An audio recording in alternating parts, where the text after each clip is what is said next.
in 10 years, you will have some cash flow on that home, and where you'll probably be making like $200-300 a month off of that home consistently every month.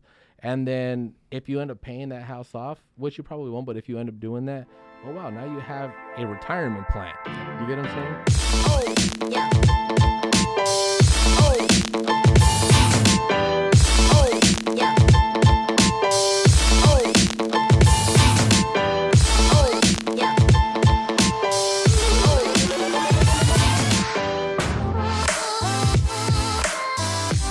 Hey guys, welcome to another episode of Break It Down with Braydon. I'm super excited. I've got Jimmy Dominguez on today. Jimmy, thanks for joining me. Thank you very much for having me.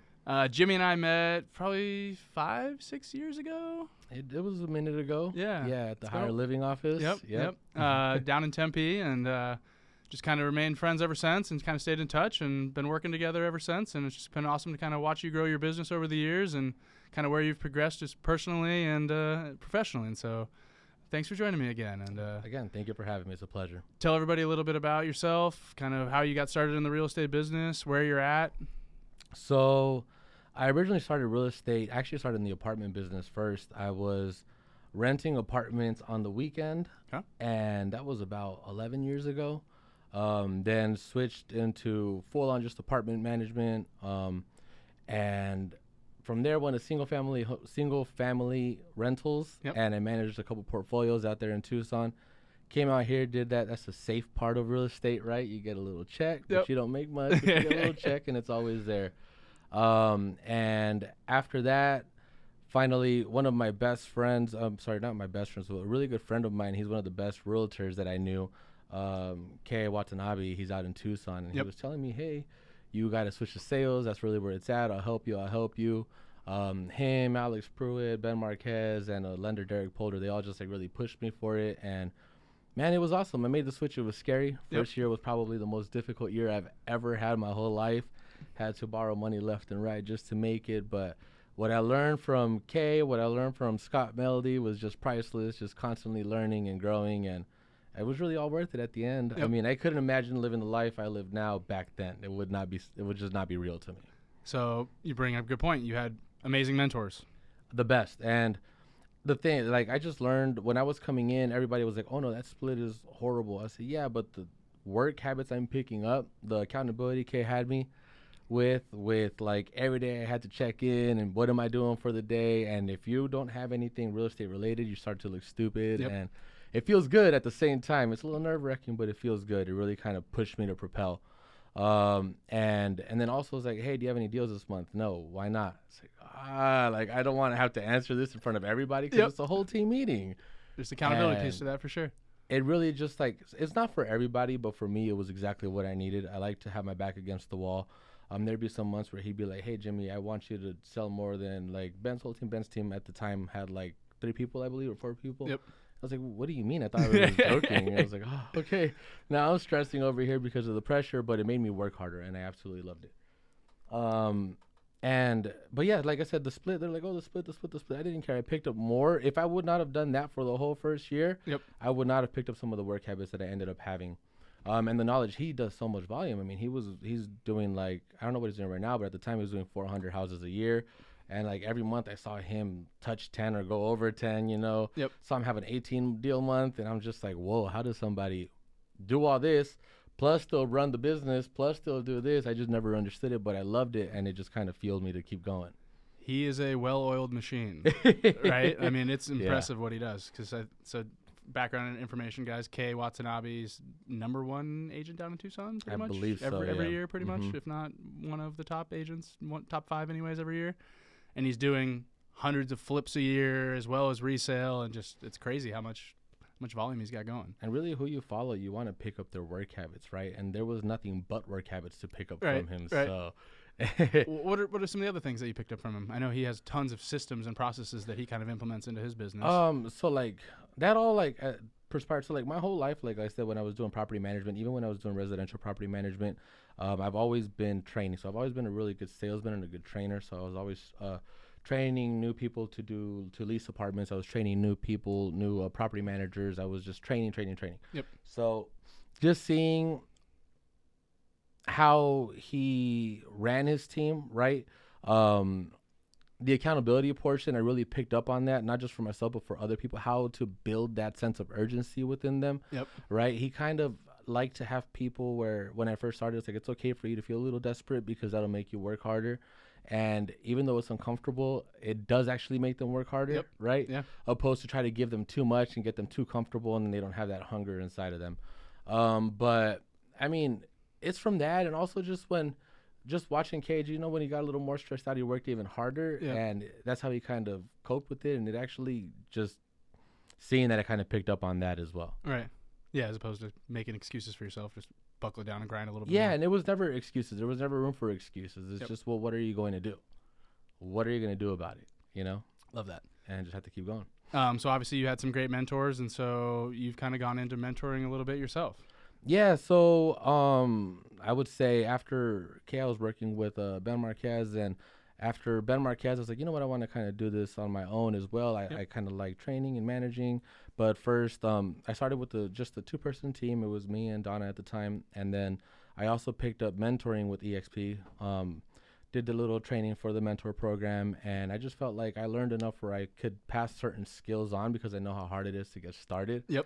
And when I started the mentorship program, it wasn't like, oh, I want to build my team and feed off of the mentorship program. It was more so just I want to practice running or sharing what I know with people, right? Yep. And make sure that I can help them succeed prior to me really, really trying to grow the team. And it was cool. I mean, like there was some people where mentoring people, I started to learn more and more that I really have to see what drives them, right? Because there are some things I just cannot relate to. Yep. And if you don't have a certain type of drive, then it's harder for me to connect with you, and I can't build that sense of urgency. I'm not for you. But there are certain people that I did. Like the know-it-alls are always really hard to. Yep. I struggle with that because I'm not going to waste my time, unfortunately. Not that they can't. It's not like a condition or anything. Like there's someone that can help you, but it's just not me. But there are some people that just want to be like a complete blank canvas, and what do I got to do? I want to do it right now. I just need to. And it's like, okay, perfect. Let me mold you really quick and just build that sense of urgency in you and let you know that everything that you do in the beginning is going to build your work habits, because everybody says, oh, I can't wait till I work on my own. But they don't realize how hard it is to work on your own, because nobody's telling you to wake up at 7 a.m., 6 a.m. So you don't have to be anywhere technically, right? And if you miss a call, so what? I'll do it tomorrow. And tomorrow is always tomorrow and tomorrow and tomorrow. Especially in this market, that deal's gone. Yeah, and you can't. And at least like when I started it wasn't as hot. Right now you have their sense of urgency is everything. Every client I had was like, oh, I chose you because you're super responsive. Before they say I'm knowledgeable, before they say I'm professional, you were super responsive. And that's what got me the deal, to be honest. Yep. The agents even tell me that, oh, we want to work with you guys because of how responsive you are. Yep. That is number one key right now, is sense of urgency. But, man, I lost my train of thought already. I do this all the time. So I know you're huge on family and your faith and basketball. Yeah. Tell a little bit about how those kind of played into your real estate career as well. Man, just wanted just a balance, just to feel full. Work's obviously what drives everything, what fuels everything. That's the power source. But in order for me to feel content and wanting to thrive in every aspect, I got to make sure my soul is filled right. And to me, it's very heavy on the basketball and my faith kind of just fuel me. Those two things help me de-stress and just keep me pushing forward. My family would be my why, I grew up like just super poor, like on government housing. My dad made $35,000 a year for a family of 4 total. Nobody else worked. So, we had, when he wasn't making that, we were with food stamps and government housing and all that. So it was just growing that. I was like, I want to be able to change it so my daughter never has to struggle. Right now she has everything. Yep. But still what I have isn't like fully set permanently, right? So I want it to be so it just trickles down to her and both of us are set. Yep. And she could pass it down. But for I'm very big on, you got to feel your soul too. So I always make time. I'm in like 3 different basketball leagues in the city. That just kind of de-stresses me throughout the day. I'm working out every single day just to reset my mind. Yep. And then my faith gives me something to better me as a person, and my understanding, my compassion, to not be so judgmental, just to know like everybody has their own issues. We're all working with different issues. So you just got to understand, just because you're better at certain things than other people are, doesn't make you better. They just have different issues that you don't have, and you have issues they don't have, etc. Yeah. So it just keeps me a little more compassionate, a little more understanding. Back to the mentoring thing. What's kind of the big thing that you kind of always coach your agents on? To me, it's really that whatever you start, be repetitive and consistent on how you want to start running your business, because your first 3 to 4 months, I always pull up that, because I forget the dates, it's a certain amount of times before it creates a habit. And you got to make your good work ethic a habit, and consistency over time will build that. And if you start that up front, then later on it'll just be easier for you to always revert to it. This will be your like average line, right? And your performance. What you start right now for the first 3 to 4 months is be consistent. Wake up at 7 a.m. Have 2 times to do your calls. Whatever you're going to do for lead generation, right? Do your open houses. Do not miss them. Build those work habits, because this will be the foundation for your career. Consistency is key in this business. Consistency is everything. And don't ever put stuff off. Do it right away. Yeah, even with like I send out a weekly newsletter and stuff, and it's just like even things like that. Like if I don't send it out on Friday or whatever, I have several people that are like, "Where's the newsletter?" It's just the consistency of that. People appreciate and respect those things. It is. If you do it once in a while and it hits, yay, cool. But then you stop doing it, and then when you start doing it again, they won't even care, because they don't even know what's going on. But when it's always there, you'll miss. Wait, where's the newsletter at? Well, like you said, it's actually a business. It's not just flying by the seat of my pants. It's exactly. This is what I do on a daily basis. This is how I generate my business. And so I think one thing you mentioned is having those specific days where you're actually committed to calling on those days. That's one thing I need to be better at myself as well, is committing to those days and following up with everybody and being on top of that, because the fortune's in the follow-up, right? It is. And once you have business for so long too, like if you miss a day of calls, man, that really backs you up. Right. Because in the next day, I got to make like 80 calls. What do you mean? That's going to take forever. Yep. And making calls is not that easy, because your head always like gets distracted. You pick up your phone, you get sidetracked, and then before you know, you blew your call time and you didn't get all your calls done. Yep. So, but yeah, just teach them you got to treat it as a business, and you got to set those standards for yourself. And all this mess that you talked about before you had your own self-employed job, how you can't wait till you work for yourself, you swear you can run it so much better, then prove it to yourself and do it. I love that. And you got to set your own goals. That's most imperative, because like you and I obviously could set goals for whoever we're onboarding or mentoring or whatever, but if they don't want to achieve those themselves, then what is their why or their desire? So I think that's a huge point. Exactly. You got to have the why. Yeah. Big goals for Jimmy for 2022. What's on the horizon? I know you mentioned you got a big buyer you're working with up in Sedona now, and possibly moving some business up there as well. And yeah, I mean, honestly, my big goal really is I more so want to just really work on building my own team, like just solidly. Right now I have a team of 3 right now in town, and it's going pretty well. I want to have like a good solid team of like 5, but like 5 rotating people, where I have all the systems fully set up that, hey, like I only really want you on my team for 6 months, and then I want you to do your own thing. You know, I don't want to do a team where it's going to be like, hey, we're just here to party all the time, right? Because some people like that, and that works for some people, and I love that for them. I'm not upset about that. I am more so just kind of like a development team, right? Like, you really want to be a solo agent? Okay. To start off, especially if you don't have a big network connection here, you kind of need to start somewhere. Someone needs to teach you how to get your own leads while giving you some leads and managing you with managing those leads. And then once you start getting a hang of it, then you'll be able to start building your own and take your full commission. Don't let anybody else take a piece out of your pocket. Yeah. So really, that's my goal. At the end of the year, if I could have a solid team of 5, and I feel where the systems are in place to just keep those 5 rotating every 6 months, man, I'd be so happy. I love that, because you're actually like just genuinely wanting to provide them with value, and it's not like you're holding their feet to the fire. You know, if they don't feel like they're getting the value and they want to go off on their own, go off on their own. Yeah, it really is just to help people, right? And it feeds me, because I feel like I'm always, one of the things I notice is that I feel a lot more content once I actually feel like I'm helping people. That's one of the things that feeds me as well. General question I always ask everybody: where do you think the market's going? Ah, man. It's a tough one. I just hate talking about this with a lot of people, because everybody's an expert all of a sudden, right? Oh, yeah. And it's going to go up 12.2% next year. Oh, yeah, okay. It is. And you see so much crazy things. And some people are just stuck off of nothing. A lot of buyers. So a lot of like clients that are not in the business, right? Everybody's set on it's a bubble. It's going to crash, right? And I've heard this year and year and year and year and year. Then you have some real estate people like, oh, no, it's going to keep skyrocketing. Okay, like it's hard. It's all predictions. Yep. At the end of the day, I do look into Zillow. I know like some people are even freaking out about Zillow because they sold all those. I mean, you cannot tell me it was not kind of part of a plan. Yep. Like Zillow is the biggest. They got more real estate data than any other company in the world, right? And they have like massive team of people working for them. So, their moves are very calculated.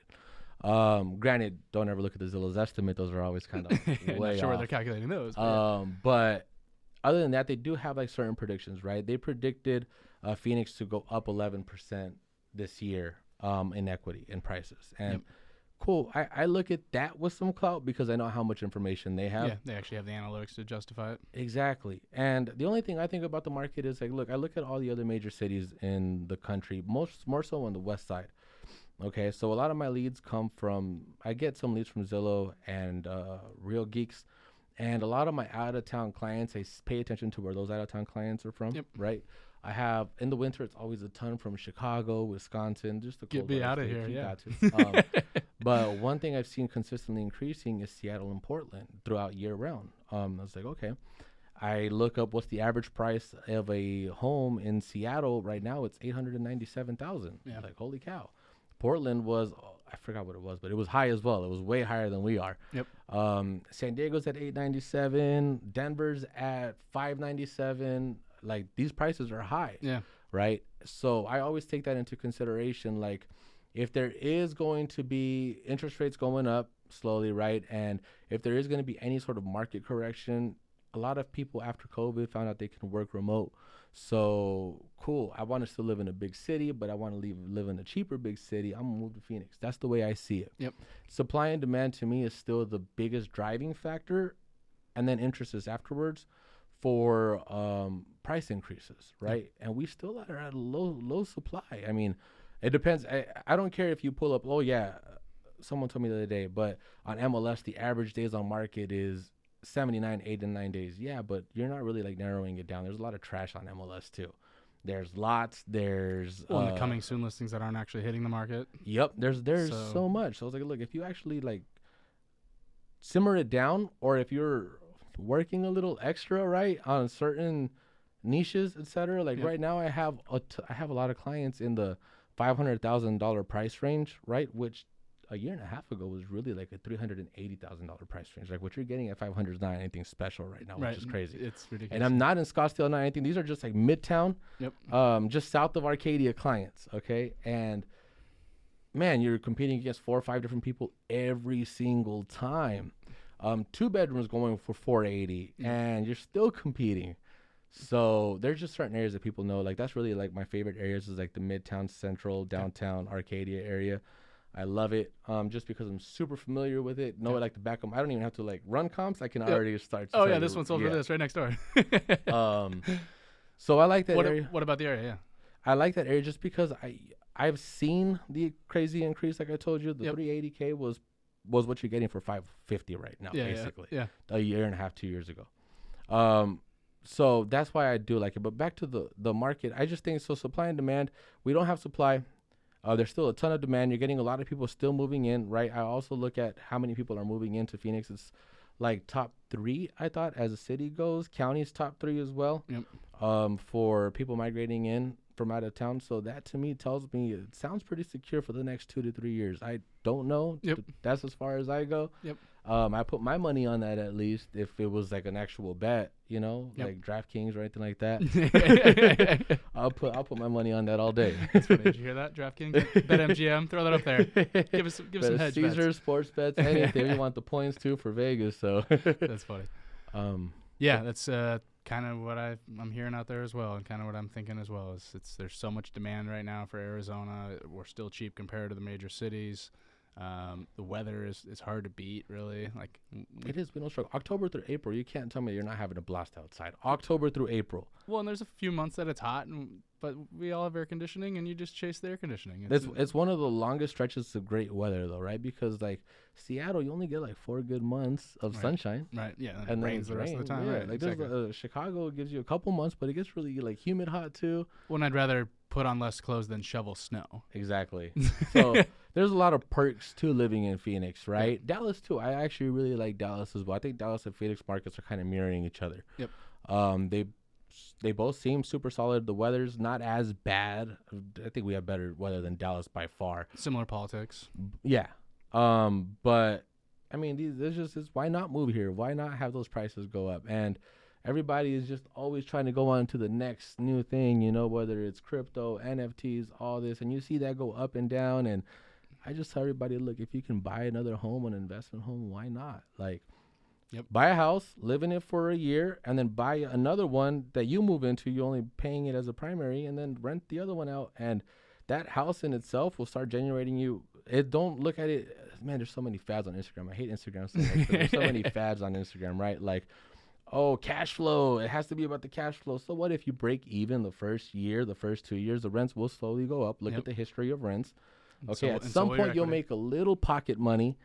But the most important thing is that in 20 years, somebody was paying your mortgage for 20 years, and in 10 years, you will have some cash flow on that home, and where you'll probably be making like $200-300 a month off of that home consistently every month. And then if you end up paying that house off, which you probably won't, but if you end up doing that, oh wow, now you have a retirement plan. Yep. Do you get what I'm saying? Well, one thing I hate about not having an investment property anymore is the depreciation that we used to be able to write off on our taxes. So it's like even people don't even think about that as much as all the benefits value as absolutely. It's a huge benefit. It really is. So yeah. So I tell everybody, just go buy it. If you can, buy another house and rent the one you're in right now. Yep. I think that's probably one of the best things that you can do. It's almost like the most sure bet money that you have right now because it's actually predictable. Unlike, I mean, I know you can technically kind of predict like cryptocurrency, but it's still really hard because it does have some changes. Yeah. Right. Yeah. I don't know. I've got some buddies that are so bullish on crypto, and I've made some money on crypto. I'm not gonna lie, but I'm not as invested as all of these guys are, and it's especially where it's gone the last couple of weeks. It's kind of crazy. Exactly, and the housing market is more predictable, right? I feel like when you look at it from point A to point B, it's just does this. It had a little recession, but it went right back up. So yeah, I'm not gonna like double my money next year or whatever, like I might in crypto or whatever. But yeah, it's not a home run. The safe bet of a nice 10 to 15%, I'll take that all day. Exactly. Yeah, exactly. Especially with where the stock market is right now. God, everything's just getting destroyed. It's exactly. It's kind of scary. You talked a little bit about your favorite areas. So tell me a little bit about some of your favorite neighborhoods. So I just got an investment home in Gilbert. Okay. Where about? In October on Gilbert Road and Baseline Guadalupe area. Okay. So right near downtown Gilbert. Yep. Man, I got a 3-bedroom, 2-bath house in October for $380,000. What? $390. I know. Oh yeah. Super solid. It's a 2-story, 2-car garage Updated? Home.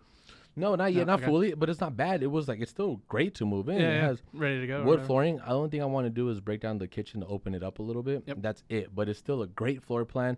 Master bedroom's upstairs by itself with some stairs. So what's your goal with that property then? You gonna long-term lease? I'm going to keep that until it doesn't make sense tax-wise anymore. Yeah, but I mean, like, are you gonna long-term lease? Are you gonna Airbnb? Yeah, it's on a long-term lease right now. Okay. It's after that person moves out, I will probably remodel it a little bit, and then I'll see how the Airbnb is doing for the neighborhood at the moment, which I expect it to be great. Yeah. But the best thing about it is that Gilbert neighborhood is just blowing up. Dude, Gilbert's such a hot spot.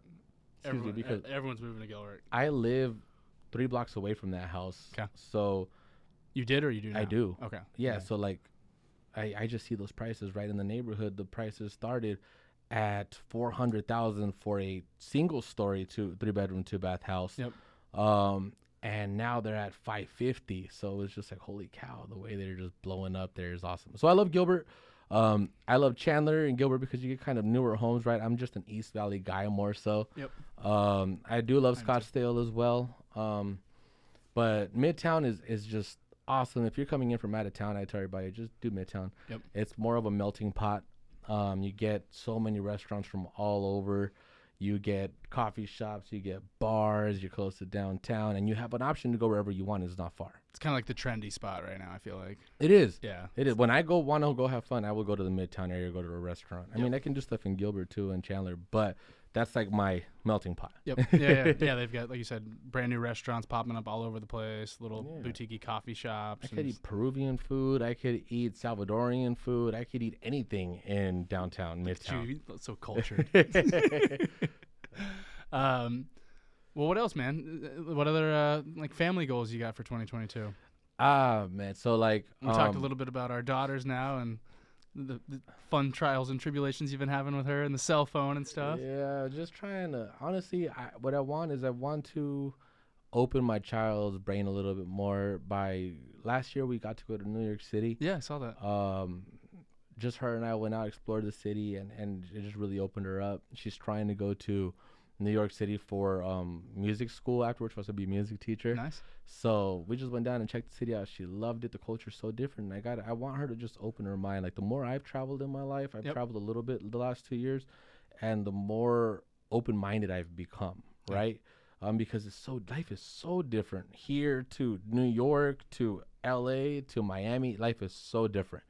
And I just want to take her to another place again this year, another 2 places that are just going to completely just change the way she sees things, right? Like, oh, they don't even see it how we see it over there. It's amazing how much travel will really change your mindset on life and just the outlook on things and what's possible. And my goal is just to open her mind as much as possible without telling her open your mind, because then she'll just shut it down if I say that.